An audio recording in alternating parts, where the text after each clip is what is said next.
اور یہاں اہم خبر دیں، جامعہ کراچی کے عقب میں گلشن نور اپارٹمنٹ کے قریب جھاڑیوں میں آگ لگ گئی ہے۔ ترجمان ریسکیو 1112 ٹیم کا کہنا ہے کہ آگ پر قابو پانے کی کوشش میں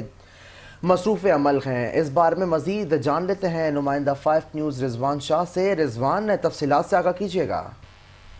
جی بالکل، دیکھیں اکبر، یہ یونیورسٹی روڈ جامعہ کراچی کے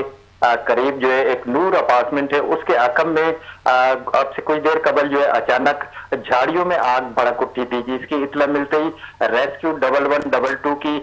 دو گاڑیاں فوری طور پر موقع پہ پہنچی اور اس کے بعد صورتحال کو دیکھ کے مزید ایک گاڑی طلب کر لی۔ ریسکیو حکام کا مزید کہنا ہے کہ کیونکہ یہ خشک گھاس ہے تو اس وجہ سے اس کو آگ پر قابو پانے میں تھوڑی سی تاثیر ہو رہی ہے۔ اس وقت وہاں پہ ریسکیو کا عمل جاری ہے اور تقریباً جو فائر بریگیڈ کی 3 گاڑیاں ہیں وہ آگ پر قابو پانے میں مصروف ہیں، جبکہ اس کے اطراف جو ہے کافی بیابان علاقہ ہے اور یہ جھاڑیاں یہاں پہ جو ہے خشک جھاڑیاں تھی جس میں یہ آگ لگی ہے۔ تو یوں اس میں کسی جانی یا مالی نقصان کا جو اندیشہ تو نہیں ہے، لیکن آگ لگنے کی وجوہات کا علم